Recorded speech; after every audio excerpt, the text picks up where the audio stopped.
All right, so we're going to take a look to start off with at the second page. And we're not going to do every single one of these. I'm really just kind of pulling some examples from this page here.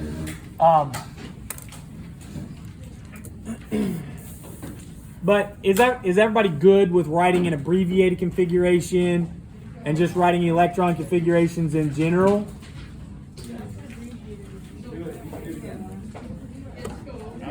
And abbreviated? Okay, so you'll need your periodic table out in front of you. If we do an abbreviated, so if we look at like tellurium, which tellurium is right here on the periodic table. Okay, it's Te. So it has 52 electrons. If you go up to the noble gas that is directly in the row right above it, that's going to be krypton. So you put that element in brackets and then write everything that comes after it. So it's going to be krypton, 5s2, and then 4d10. And then tellurium would be 5p what? 5p4.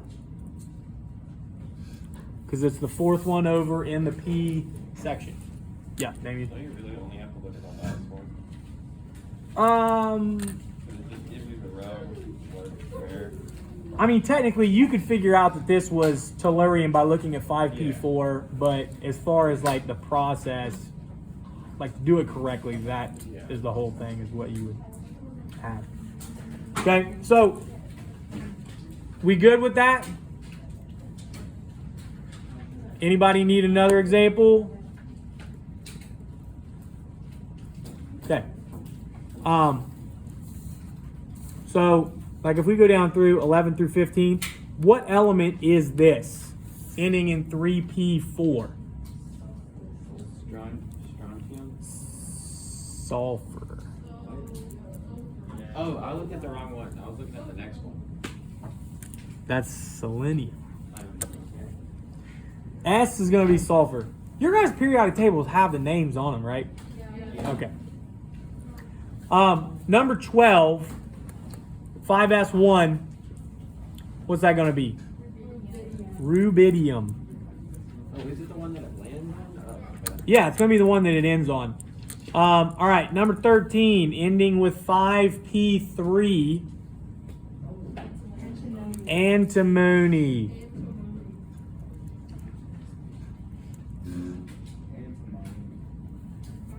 Antimony.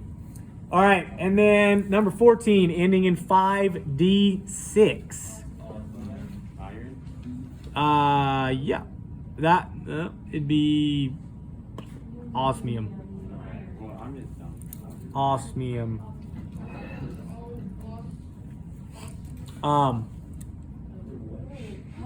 Yeah. Okay. Remember, the D sublevel is one row behind, so it's actually the sixth row that it's in. That's where the 5D actually is. And then the last one where you have 5F11.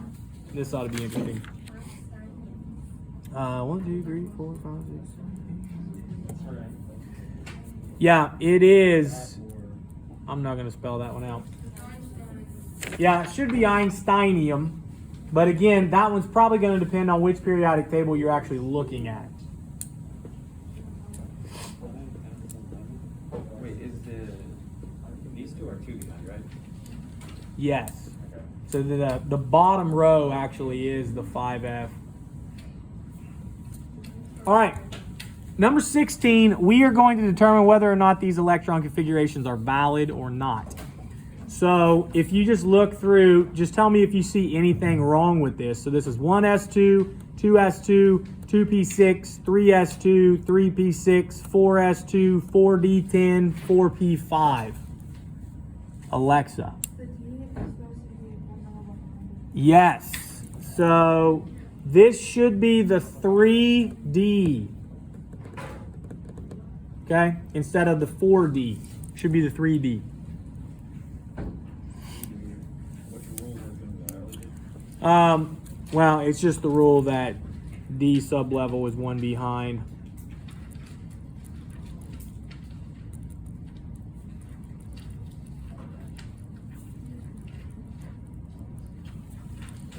All right, next one, you got 1s2, 2s2, 2p6, 3s3, 3d5. Damien? 3s3, there can be a 3. That's right. You can't have 3 electrons in the S. Won't fit. I mean, look. You guys understand that basically you're talking about a certain amount of space, and you're talking about shoving a certain amount of negative charge in that space. Because electrons are all negatively charged. That's why they don't want to be that close together. So you can't fit more than 2 electrons in the S sublevel. All right, what about radium? 7s2, 5f8. Alexa. Say that again. That's right. Okay, radium is not a noble gas. Radon is a noble gas, but radium is not. And you have to go with a noble gas.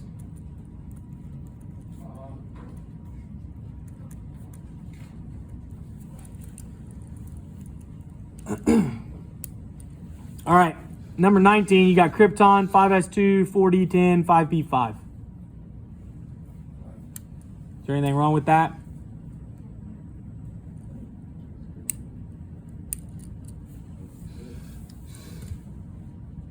This one is correct. Okay, so there's nothing wrong with that one. All right, what about xenon? Is there anything wrong with that? You can't have just a noble gas. Yes. An element cannot be its own configuration. You would actually have to go to the noble gas above xenon to start from there. So you have to start with krypton and then list everything that comes after it. So an element can't be its own configuration.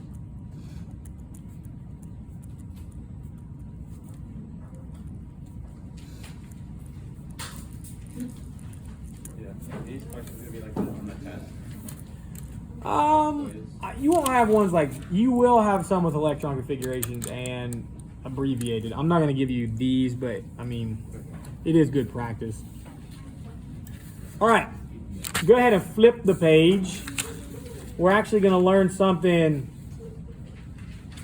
new. This will not be on the quiz, though. Okay. So we're going to learn something called an orbital diagram.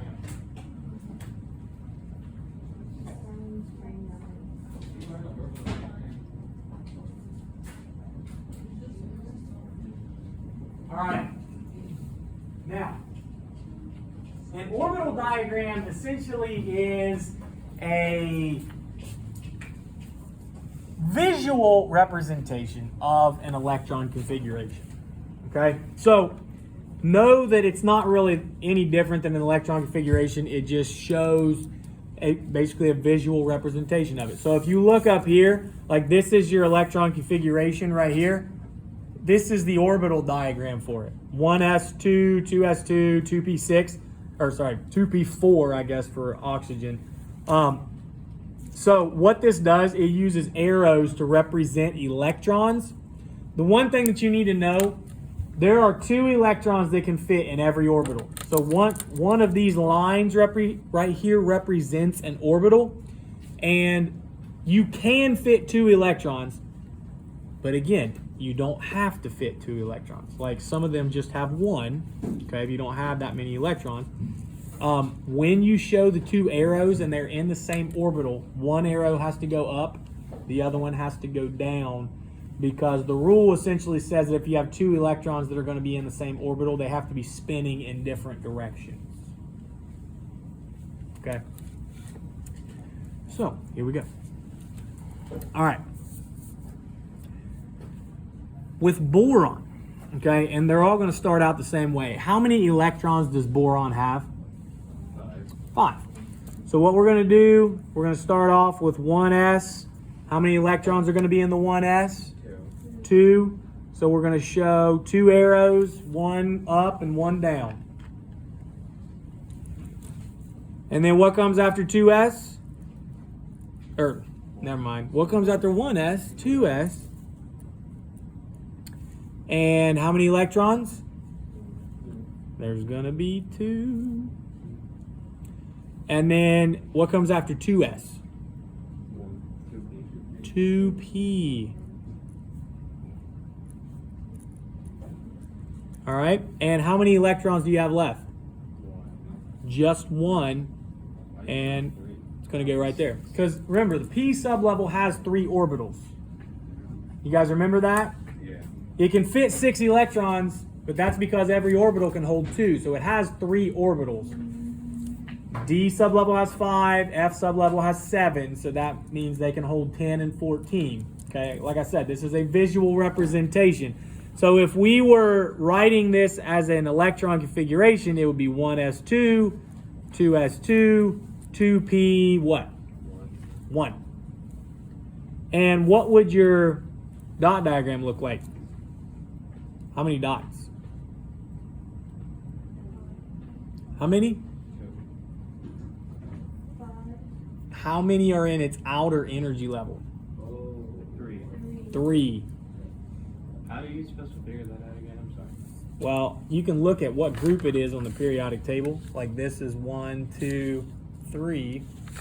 Or if you're just looking at the electron configuration, look at how many electrons are in the highest energy level. So the second energy level is the highest. You got 2 plus 1. So that's going to be 3. So it's like S1 outer energy level?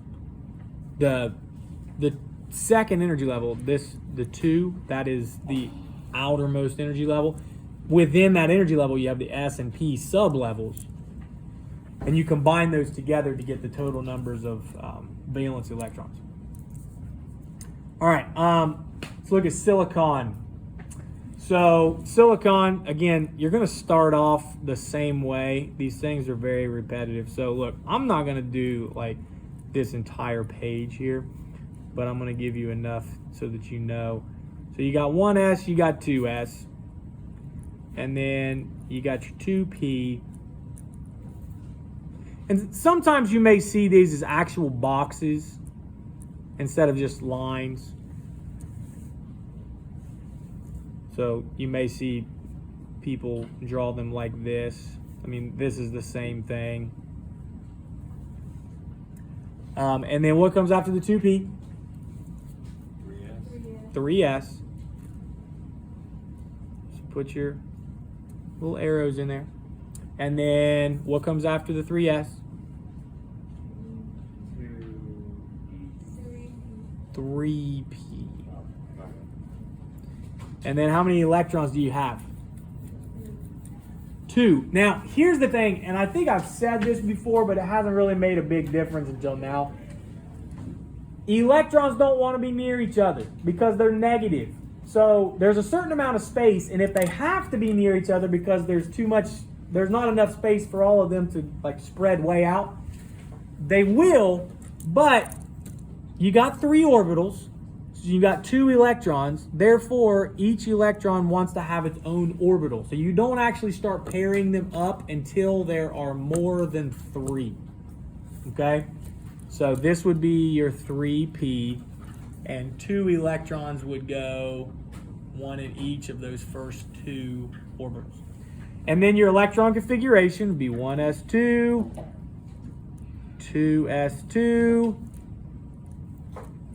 2p6, 3s2, 3p2. And then how many dots? 4. Because you got 2 in the S, 2 in the P. So silicon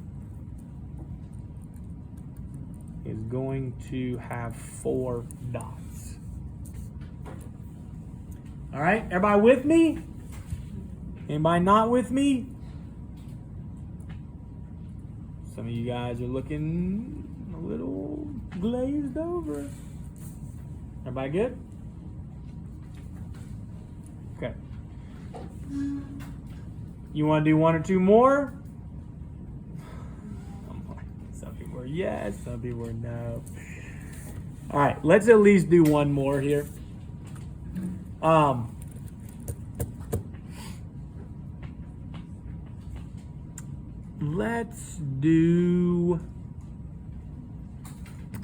Let's do calcium. And you got a lot to fit in here, so try to be small. So with calcium, you got your 1s. 2 electrons are going to go in your 1s. Then after that comes your 2s. You got 2 electrons that are going to fit in your 2s. And then you got your 2p. It's going to be filled up. What comes after 2p? 3s. And guys, remember, I'm just walking down the periodic table right here. So like this is your 1s, 2s, 2p, 3s, 3p, all right, and so forth. So that was 3s. Then comes the 3p. And that's going to get filled up. And then last, you have your 4s with how many electrons? 2. 1 up and 1 down. So you put them together there. Yeah, there's only 1 orbital, so they have to go together there.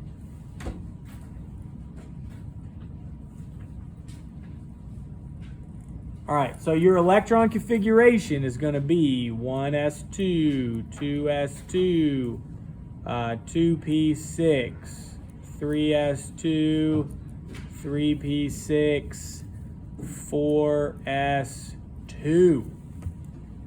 And how many electrons? It's going to be 2. Okay, so 2 dots for calcium. Okay. Can you like figure it out just from looking at the table? Do what? Like to know how many electrons it has. Oh, that should be quick. All you got to do is look at what group it's in. So look, this is group 1. It's all of those are going to have 1 valence electron. 2, they're going to have 2 valence electrons. This is 3. All these are going to have 3. All these are going to have 4. All these have 5, 6, 7, and 8. The ones in the middle get complicated because they have the D sublevel that's actually their highest electrons, but the D sublevel level never makes up the outer energy level. We're only talking about valence electrons. Because if you remember, like when we did the Bohr model for Lawrencium, every time we put D sublevel electrons in, it was never in the outer energy level. Okay? So when we talk valence electrons, all we're talking about are the S and P electrons. So that's why we talk about the octet rule, meaning that all atoms want 8 valence electrons. Just talking about valence, so outer electrons. And that's what the Lewis dot diagram or electron dot diagram, whatever you want to call it, is concerned with. It's only concerned with valence electrons. So you'll never have more than 8 dots. Okay? All right. Anybody have any questions?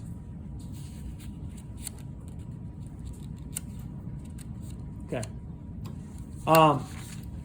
This is not going to be on your quiz tomorrow, as far as the orbital diagram. The electron configurations will, but the orbital diagrams will not.